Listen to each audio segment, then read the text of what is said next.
누가복음 5장 27절부터 39절 말씀입니다. 제가 읽겠습니다. 그 후에 예수께서 나가사 레위라 하는 세리가 세관에 앉아 있는 것을 보시고 나를 따르라 하시니 그가 모든 것을 버리고 일어나 따르니라. 레위가 예수를 위하여 자기 집에서 큰 잔치를 하니 세리와 다른 사람이 많이 함께 앉아 있는지라. 바리새인과 그들의 서기관들이 그 제자들을 비방하여 이르되 너희가 어찌하여 세리와 죄인과 함께 먹고 마시느냐. 예수께서 대답하여 이르시되 건강한 자에게는 의사가 쓸데없고 병든 자에게라야 쓸데있나니 내가 의인을 부르러 온 것이 아니요 죄인을 불러 회개시키러 왔노라. 그들이 예수께 말하되 요한의 제자는 자주 금식하며 기도하고 바리새인의 제자들도 또한 그리하되 당신의 제자들은 먹고 마시나이다. 예수께서 그들에게 이르시되 혼인집 손님들이 신랑과 함께 있을 때에 너희가 그 손님으로 금식하게 할 수 있느냐. 그러나 그 날에 이르러 그들이 신랑을 빼앗기리니 그 날에는 금식할 것이니라. 또 비교하여 이르시되 새 옷에서 한 조각을 찢어 낡은 옷에 붙이는 자가 없나니 만일 그렇게 하면 새 옷을 찢을 뿐이요 또 새 옷에서 찢은 조각이 낡은 것에 어울리지 아니하리라. 새 포도주를 낡은 가죽 부대에 넣는 자가 없나니 만일 그렇게 하면 새 포도주가 부대를 터뜨려 포도주가 쏟아지고 부대도 못쓰게 되리라. 새 포도주는 새 부대에 넣어야 할 것이니라. 묵은 포도주를 마시고 새 것을 원하는 자가 없나니 이것은 묵은 것이 좋다 함이니라. 아멘.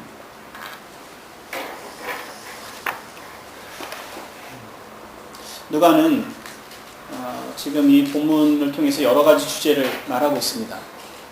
세리를 예수님께서 부르셨는데, 레위를 부르셨는데 그 레위가 모든 것을 버리고 주님을 따랐다 하는 것도 굉장히 중요한 사건입니다만, 그러나 이것은 이 27절부터 지금 읽은 39절까지 이르는 큰 본문의 배경 정도에 불과합니다. 우리는 이제 거시적으로 이 본문을 좀 보려고 하는 겁니다.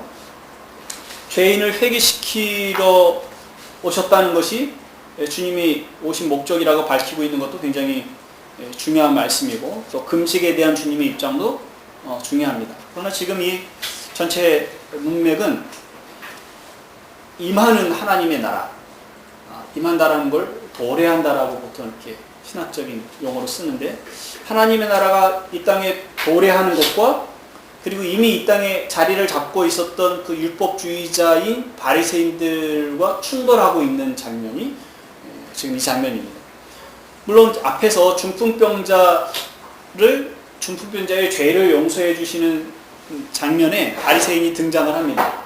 그런데 거기서는 바리새인들이 그 예수님을 비난하고 비방하는 역할은 하지 않습니다. 속으로 이 사람이 누구길래 사람의 죄를 용서하는가 하는 의문을 품는 정도로만 이제 등장을 하거든요. 그런데 지금 읽은 본문에서는 바리새인들이 공개적으로 예수님과 그 제자들을 비난하고 공격하는 것이 이제 시작이 되고 이 이후에 그런 모습들을 자주 보게 될 겁니다. 두 가지를 문제 삼고 있는데요. 첫째는 하나님의 나라의 복음을 전하는 교사로서 예수님이 당신이 어떻게 죄인들과 함께 식사를 할 수 있습니까? 하는 거예요. 27절부터 29절까지를 다시 한번 보면요. 그 후에 예수께서 나가사 레위라 하는 세리가 세관에 앉아있는 것을 보시고 나를 따르라 하시니 그가 모든 것을 버리고 일어나 따르니라. 레위가 예수를 위하여 자기 집에서 큰 잔치를 하니 세리와 다른 사람이 많이 함께 앉아있는지라. 예수님께서 세관원에서 매국을 하고 있는 그 세리장이 마태, 여기서는 레위인데요. 레위를 부르셨습니다. 그래서 레위가 모든 것을 버리고 일어나 주님을 따릅니다. 어떻게 이런 일이 일어났는지에 대해서는 우리가 그래서 장황하게 설명을 할 수 없습니다만은 앞에 시몬을 부르신 것과 같이 주님이 시몬을 찾아가신 것이 그에게 감동이 됐고 또 그것이 이 시몬을 움직여 주님을 따르게 한 것을 우리가 그 말씀 속에서 살펴봤던 것처럼 이 레위에게도 그와 같은 일이 일어났을 것이라고 우리가 추측을 할 수 있습니다. 레위가 예수님을 집으로 모셔서 큰 잔치를 마련을 합니다. 그리고 자기의 동료인 세리들, 그리고 그의 친구들을 불러 모아서 참석하게 합니다. 그 자리에 바리새인들이 보기에 죄인들만 모였던 거죠. 죄인으로 취급받는 사람이 아니라면 누가 죄인의 친구이겠습니까? 그러니 세리와 세리의 친구들, 그와 같은 일을 하고 있는 사람들, 혹은 그 주변의 가족들, 그와 같은 류의 죄인들만 모여 있었던 거죠. 그런데 바리새인이 그렇게 얘기를 하는 겁니다. 어떻게 하나님의 나라를 전하는 당신이, 하나님 나라의 복음을 전하는 당신이, 경건을 추구하고 하나님을 경외하는 당신이 죄인과 같이 있을 수 있습니까? 도저히 이해할 수 없었던 것이죠. 주님의 대답이 31절, 32절에 있는 바와 같습니다. 예수께서 대답하여 이르시되 건강한 자에게는 의사가 쓸데없고 병든 자에게라야 쓸데있나니 내가 의인을 부르러 온 것이 아니요 죄인을 불러 회개시키러 왔다. 죄인을 회개시키러 온 것이 주님의 목적이라면 그것이 의원을 필요로 하는 그 병자에게 의원이 있어야 하는 것과 같은 것이라면 그건 이해가 되죠. 그건 논리적으로 이해가 됩니다. 그런 바리새인들 입장에서는 불편했을 것입니다. 그런데 그거는 이제 더 이상 따지지 않습니다. 그리고 이제 두 번째 문제 제기를 하는데요. 그러면 왜 금식하지 않습니까? 아닙니다. 죄인을 불러서 회개시키러 하신 것이 당신의 목적이라면 그럼 당신이 제자들을, 당신을 따르는 자들을 금식시켜야 하지 않습니까? 하는 문제를 제기하고 있어요.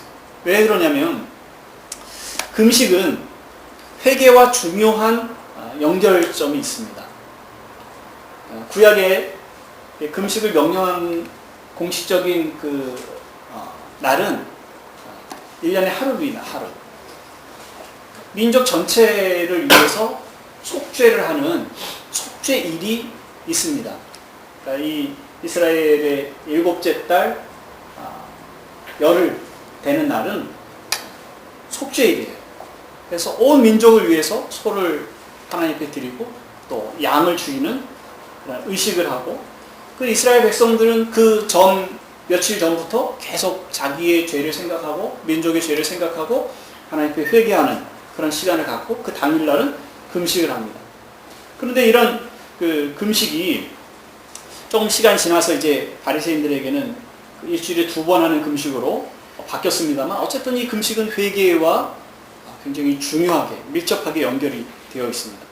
그래서 죄인들이 회개하고 돌아온다면 당연히 금식을 해야 된다고 생각을 했던 거죠. 그런데 주님을 따르는 제자들은 지금 큰 잔치를 벌이고 사람들을 모아서 축하 행사를 하고 있어요. 거기서 먹고 마시고 있는 거예요. 당연히 의문을 제기할 수밖에 없는 거죠. 근데 주님의 생각은 달랐습니다.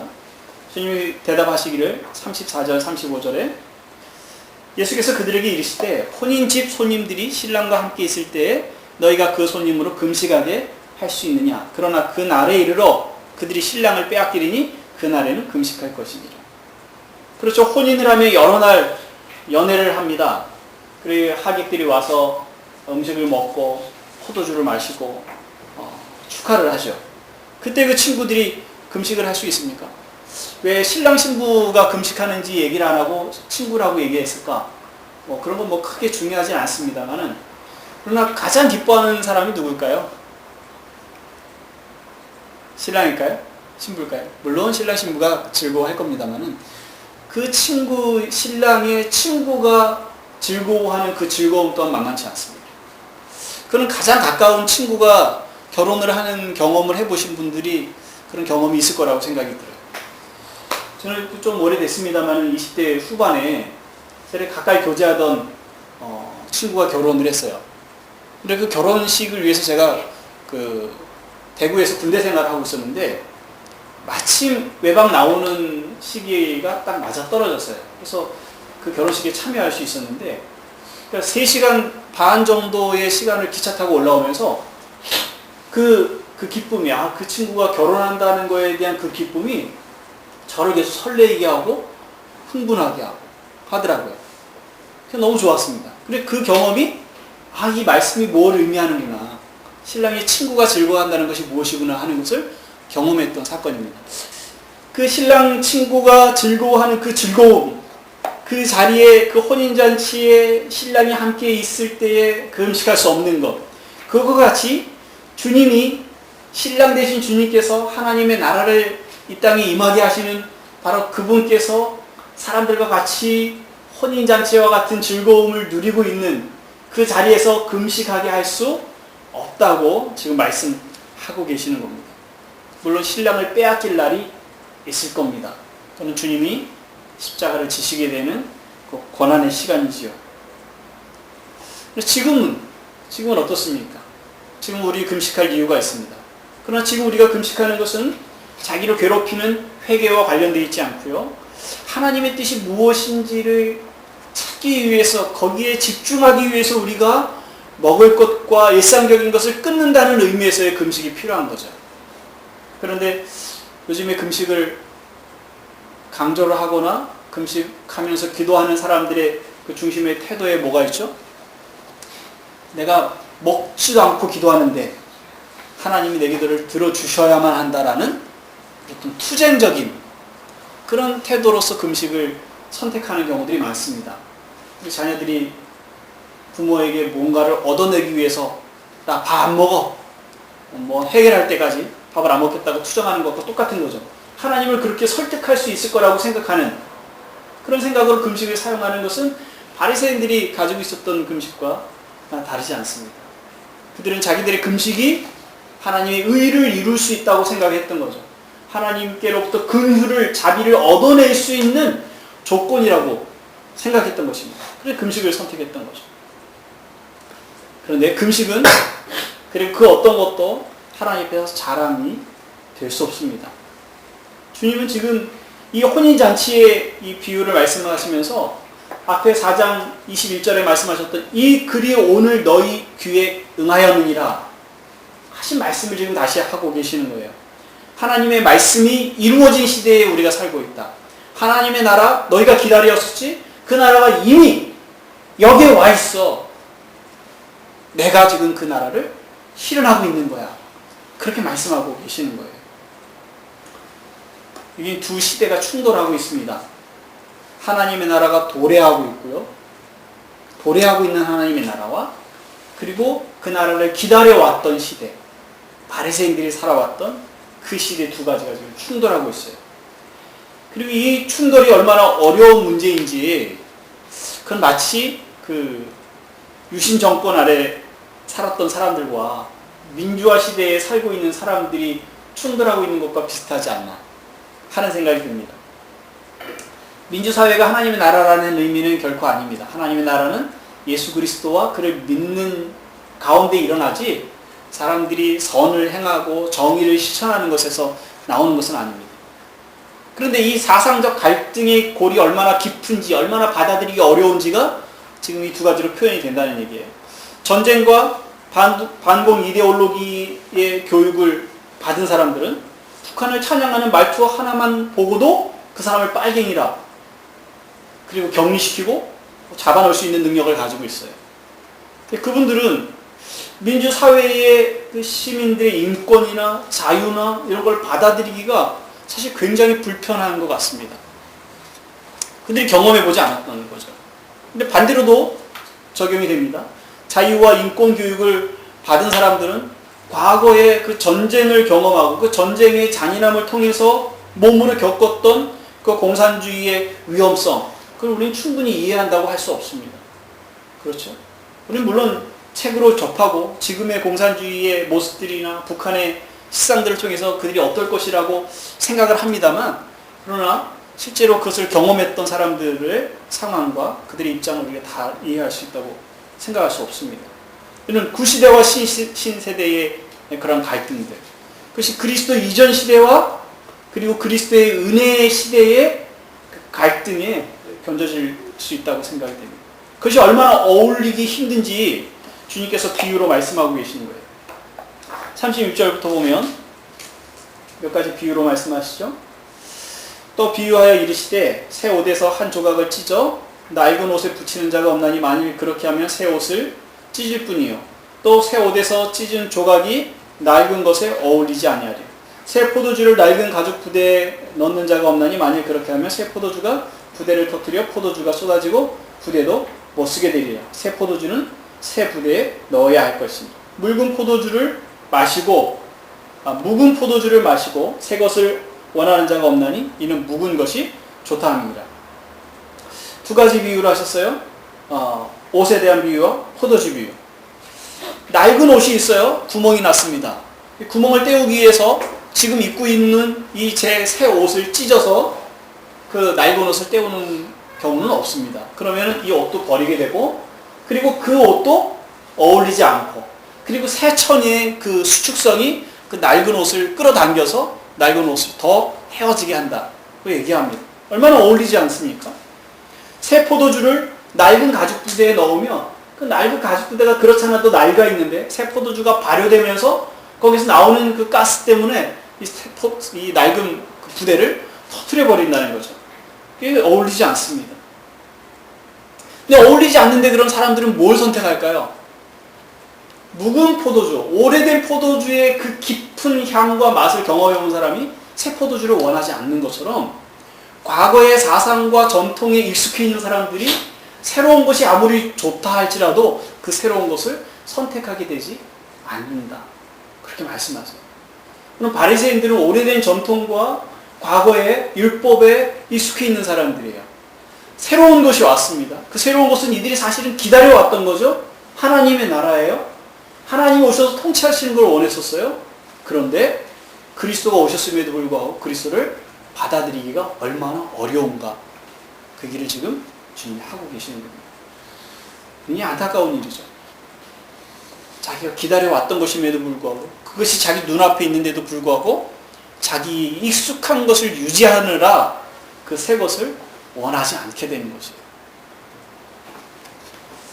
많은 바리새인들이, 우리 유대인들이 예수님을 믿게 됩니다만, 그러나 대다수의 바리새인들과 유대인들은 그리스도를 십자가에 죽는데 그 역할을 하는 것을 우리가 알 수 있습니다. 이 말씀 우리에게 좀 적용을 해보겠습니다. 하나님 나라의 가치관과 이 세상의 가치관, 혹은 율법주의와 율법은 다릅니다. 우리 그리스도 안에서 우리 하나님의 나라의 백성으로 살아가는 그 기준을 우리 율법을 통해서 많이 그 원리를 찾을 수 있습니다. 쫓아가야 될 것들이 있습니다. 그러나 율법주의는 그 율법을 통해 하나님을 만족시키고 자기 의의를 삼으려는 것이 율법주의죠. 그 율법주의와 세상의 가치관과 하나님 나라의 가치관과 충돌하고 있는 것을 우리는 많이 경험합니다. 예를 들면 이런 것들이 있어요. 성전에 대한 가치관. 성전입니까? 교회입니까? 우린 성전이 없는 시대에 살고 있죠. 예루살렘 성전은 없죠. 유대인들도 예루살렘 성전이 없어요. 근데 우리는 교회를 지어놓고 그것을 성전이라고 표현을 합니다. 성전은 예수 그리스도께서 계시는 곳이 성전이죠. 하나님의 백성들이 성전이고 하나님의 교회, 하나님의 공동체가 주님이 머무시는 성전입니다. 건물로서의 성전은 존재하지 않습니다. 그러나 건물로서 성전이라는 개념을 가지고 그것을 위하고 그것을 섬기는 그것은 바른 가치관이 아니죠. 헌금에 대한 가치관이 맞습니다. 헌금에 대한 가치관, 헌금을 통해서 헌금을 많이 드려 복을 얻어내려고 하는 것은 이 바리새인들이 금식을 통해서 하나님께 자리를 얻어내려고 하는 것과 다르지 아니한 것입니다. 안식일을 어떻게 보내느냐 하는 건 우리 이제 다음 주에 다른 말씀을 통해서 이제 보게 될 것이고요. 또 목사 혹은 지도자들에 대한 가치관도 마찬가지고요. 복에 대한 것도 마찬가지입니다. 우리 그런 것들을 다 다룰 수는 없고 이 본문과 관련된 문제를 좀 살펴보겠습니다. 한 사람의 죄인이 회개를 합니다. 그럼 그 자리에 금식이 있어야 합니까? 잔치가 있어야 합니까? 여러분 뭐가 뭐죠? 지금 이 말씀을 보기 전에 여러분들의 상태는 어떻습니까? 여러분 자신은 내가 지금 회개했다. 한 사람 내가 회개해서 하나님 앞에 왔어. 그러면 나한테 회개가 있어야, 금식이 있어야 됩니까? 아니면 잔치가 있어야 됩니까? 우리는 누군가가 회개를 하면 자기를 괴롭히는 일들이 있어야 된다고 생각을 합니다. 기쁨의 잔치가 있기 전에. 자기를 괴롭히는 것을 통해서 자기가 용서받았다는 것을 확인받으려고 하는 거죠. 자기의 괴로움을 통해서 하나님께 용서받을 자격이 요만큼이라도 있다는 사실을 증명해 보이려고 하는 겁니다. 그렇지 않으세요? 어떻게 살아도 내 죄에 대해서 값을 지불하려는 성향이 우리에게 있습니다. 우리는 무조건적인, 누군가가 나를 위해서, 나를 대신해서 값을 지불했다는 사실을 받아들이기가 어려운 거예요. 안 되죠. 내가 갚아야죠. 하는 마음이 우리에게 일어납니다. 그것이 자기를 괴롭히는 것으로 나타나거나 혹은 교회에서의 헌신과 봉사로 나타나기도 합니다. 때로는 돈을 많이 드리는 것으로 표현해 내려오는 사람들도 있습니다. 열심히 주를 위해서, 교회를 위해서 봉사를 합니다. 내가 지은 죄가 얼마나 큰데 내가 이걸 용서받으려면 이 정도는 해야 되지 않아? 내가 이렇게 많은 죄를 용서받았는데 이 정도는 해서 되갚아야 되지 않나? 하는 생각들이 교회에 굉장히 믿는 사람들 중에 많이 있습니다.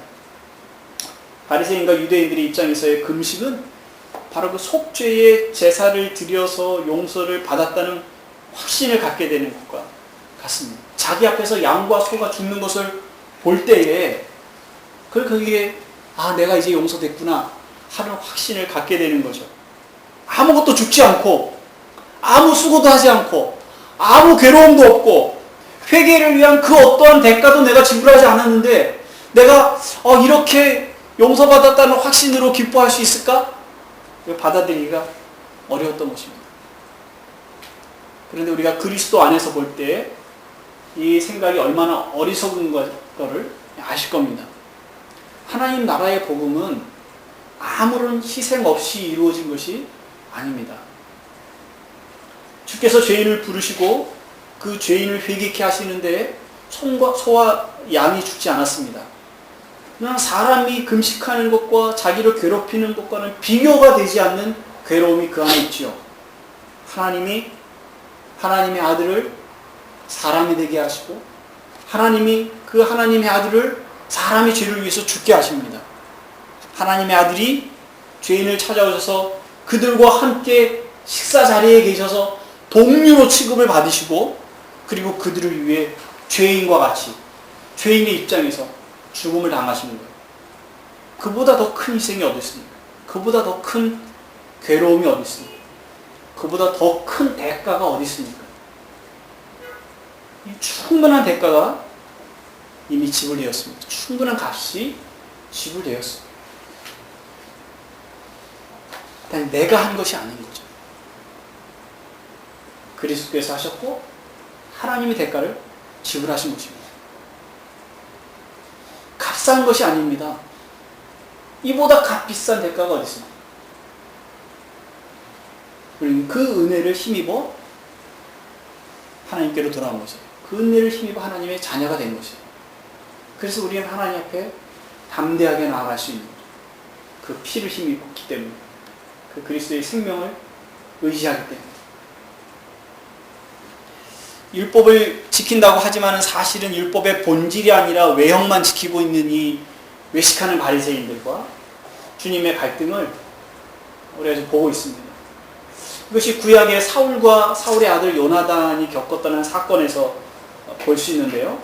사무엘상 13장을 한번 보죠.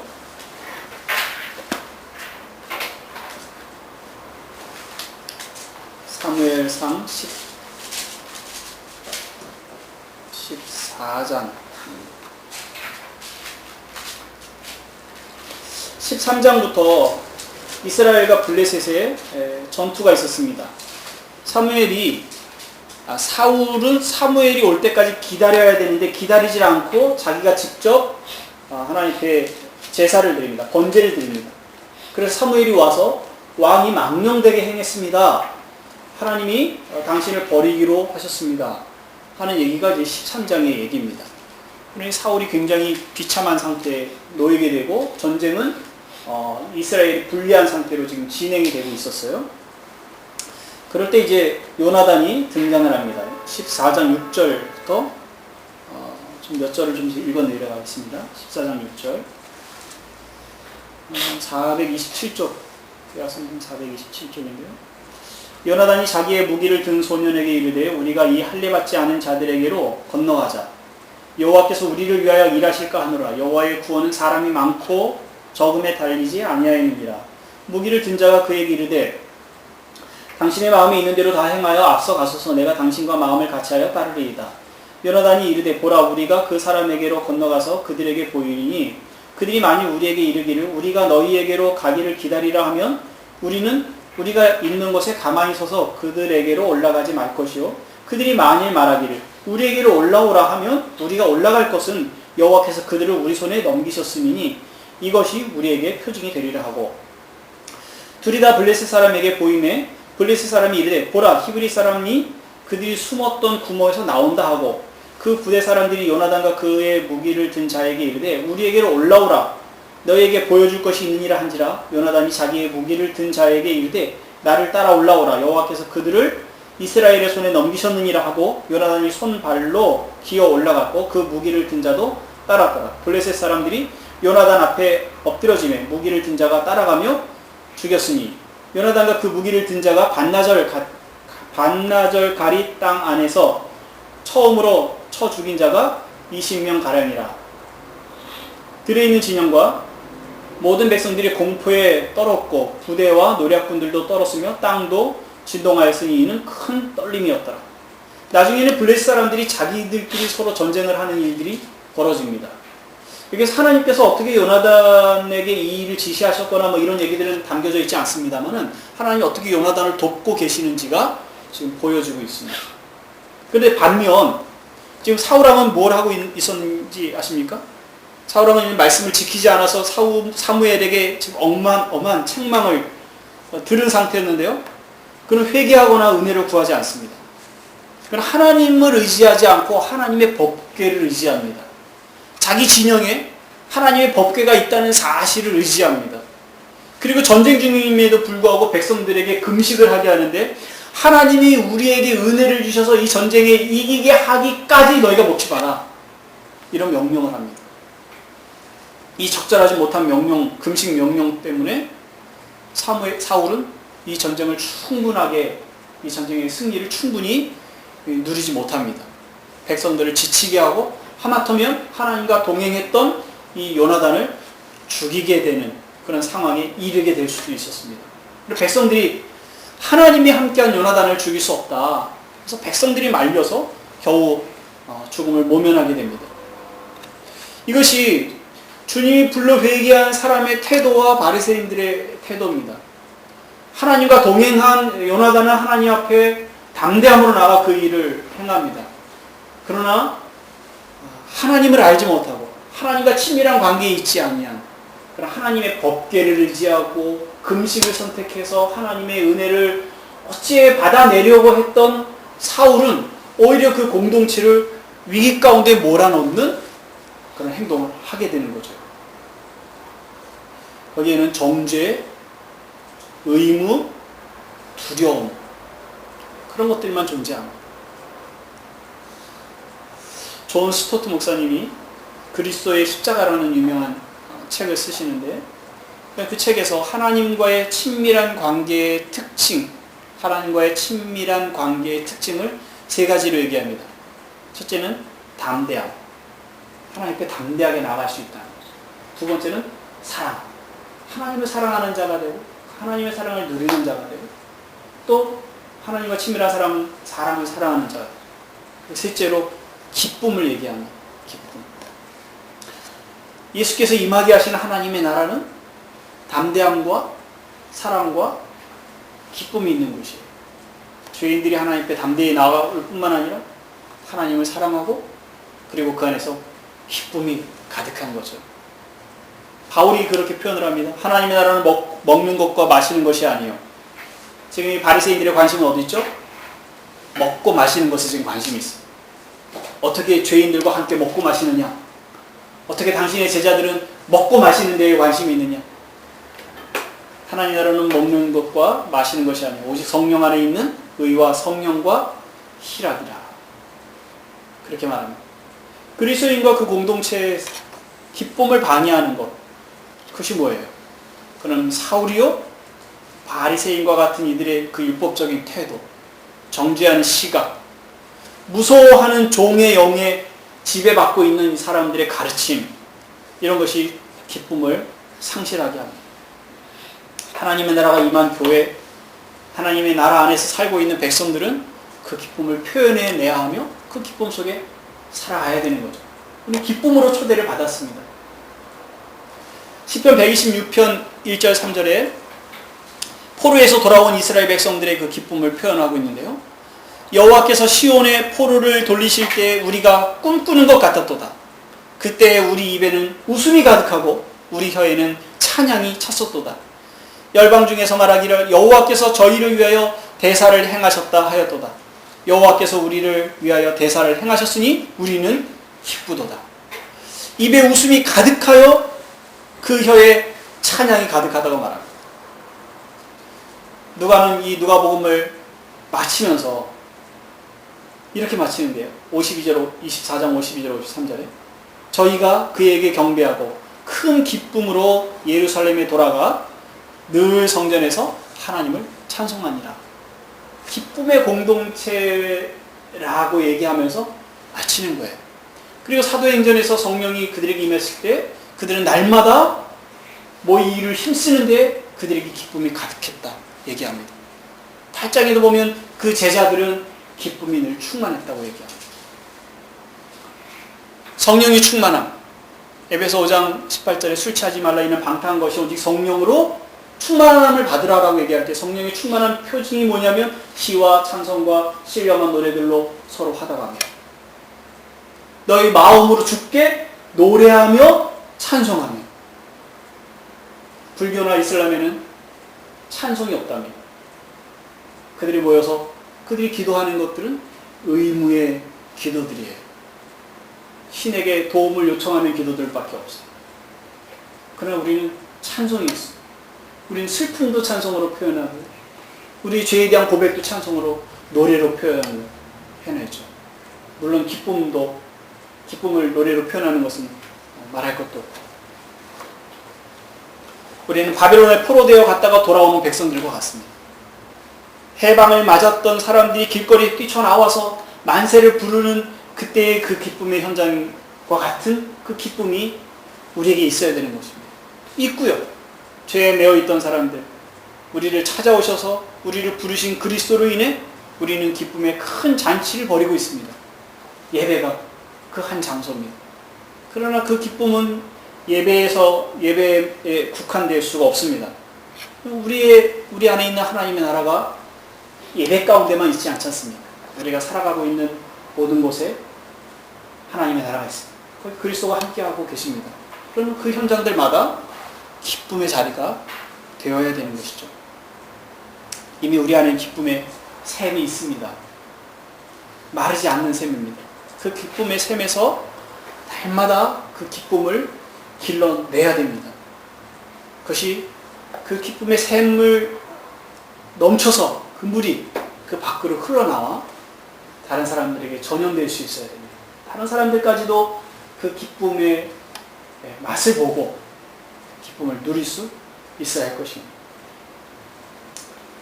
바리새인의 정죄, 무서워하는 종의 영에 사로잡혔던 그 기억과 습관들, 그리고 자기를 괴롭혀서 확신을 가지려고 했던 그런 것들로부터 우리가 벗어나고 오직 그리스도를 바라봄으로 성령께서 우리 안에서 일하시는 대로 그 기쁨의 열매를 맺는 그런 삶을 살아가십시다.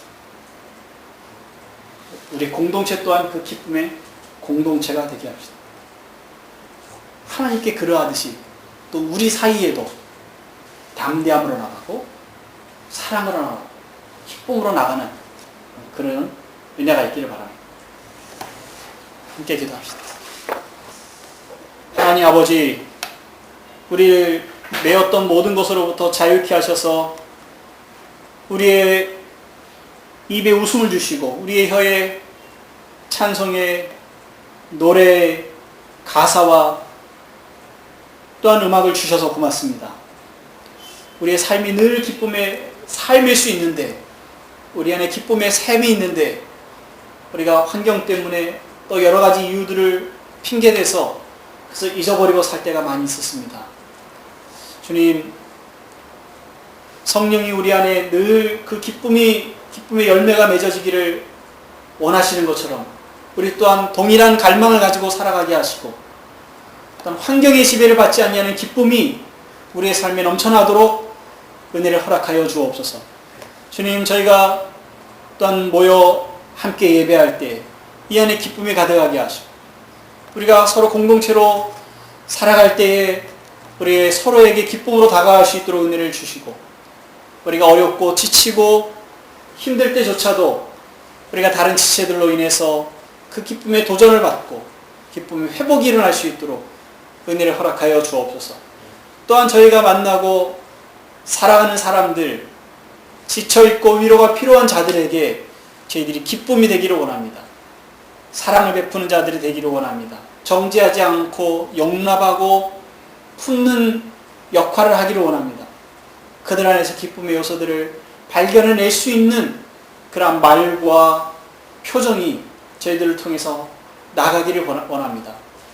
저희의 기쁨의 샘이 되신 주님 늘 동행하시니 또한 저희가 기쁩니다. 저희가 주님의 나라에 이르러 온전히 그 기쁨을 누릴 것을 소망하며 또한 이 땅에 살아가는 중에도 기쁨의 매일의 삶을 살아가기를 원합니다. 저희로 그 기쁨이 충만하게 하여 주옵소서. 함께 하시니 감사합니다. 예수님 이름으로 기도하옵나이다. 아멘.